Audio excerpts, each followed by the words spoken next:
Dur biraz, düşün. Sessizlik çöküyor değil mi? Kalabalığın içinden sıyrılıp bir boşluğa düşmüş gibisin. Sanki biri içinden soruyor. Yalnız mıyım? Belki içinden bir ses. Nereye gidiyoruz diyor. Ama cevabı dışarıda değil, içeride. İçindeki o koca sessizlikte. Biraz yalnızlığı konuşacağım. Ama romantik safsatalarla değil. Sana benzeyen, seni anlatan kelimelerle. Çünkü bu biraz da senin hikayen. Yalnızlık nedir diye sorsan herkes bir şey söyler. Kimisi eksiklik der, kimisi korku. Ama ben sana başka bir şey söyleyeceğim. Yalnızlık seni kendi toprağına gömer ve yeniden doğurur. Klişe cümlelerle süslemeye gerek yok. Çünkü yalnızlık şiir gibi başlar, küfür gibi biter. Ama sonunda sana ait tek şey olur. Herkes gider, o kalır. Bak, kalabalıklar içinde yalnız olmak diye bir şey var. Oysa yalnızlık dediğin şey tek başınayken bile kendini kalabalık sanmaktır. Gerçekten yalnızsan dışarıdaki hiçbir gürültü seni içine karıştıramaz. Sen kendinle kalırsın. Yalnızlık deyince tüyleri diken diken olanlar var. Sanki bir virüs gibi yalnızlıktan kaçıyor herkes. Ama kimse demiyor ki yalnızlık aynadır. O ayna da makyaj tutmaz. Maske düşer. Kendi suratına en çıplak halinle bakarsın. Ve işte orada başlar hikaye. Çünkü o aynaya herkes bakamaz. Bazen herkesin içinde olursun. Ama içten içe ben buraya ait değilim dersin. İşte asıl yalnızlık oradadır.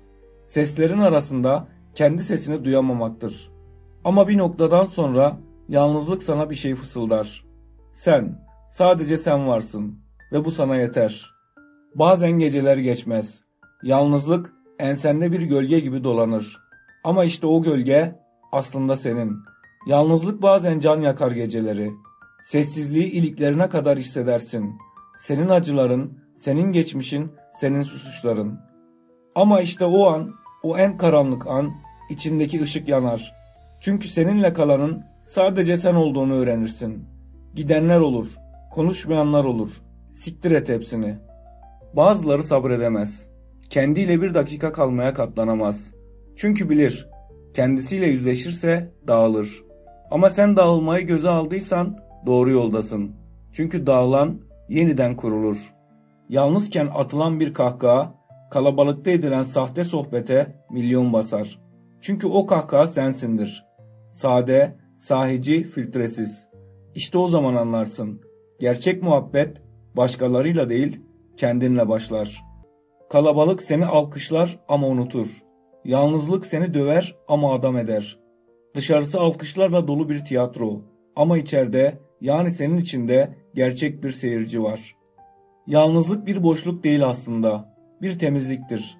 Kalabalığın kirinden, ilişkilerin tozundan, toplumun gürültüsünden arınmadır.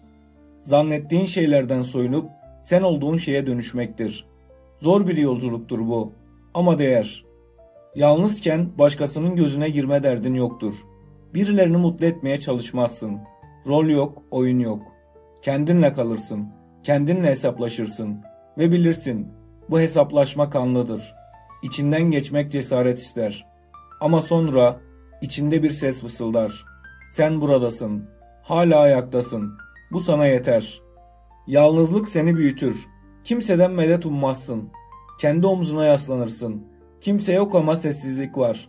Ve o sessizlik en gürültülü cevapları verir. Bazen kendini duymak için yalnızlığa ihtiyacın vardır. Kimseyle paylaşamadığın hayallerin olur. Kendi kendine kurduğun cümlelerin ve bir gün o cümlelerin içinden doğarsın yeniden. Yalnızlık kimi zaman dikenli, kimi zaman huzurlu bir yol. Ama en gerçek yol. Kimseye eyvallahın kalmadığında gerçekten başlarsın yürümeye ve her adımda daha az korkarsın, daha az beklersin, daha çok ben varım dersin. Yalnızlık seni alır, şekillendirir ve büyütür. Tüm eksiklerini değil, fazlalıklarını söküp atar, sadeleştirir seni. Daha az insan, daha çok sen. Yalnız kaldığında dış sesler susar ve içindeki en gerçek ses konuşmaya başlar. O sesi bastırma. O ses sana ne yapman gerektiğini söyler. Ve inan bana, o ses dışarıdaki herkesten daha dürüst.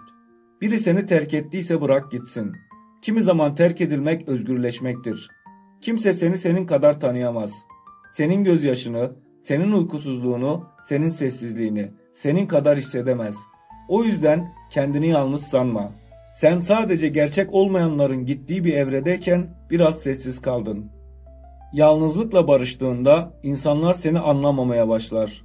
Çünkü artık kimseye ihtiyaç duymayan birine dönüşmüşsündür. Bağ kurarsın ama bağlanmazsın. Seversin ama muhtaç olmazsın. Çünkü sen seninle tamamsındır. O yüzden gözlerini kapa şimdi.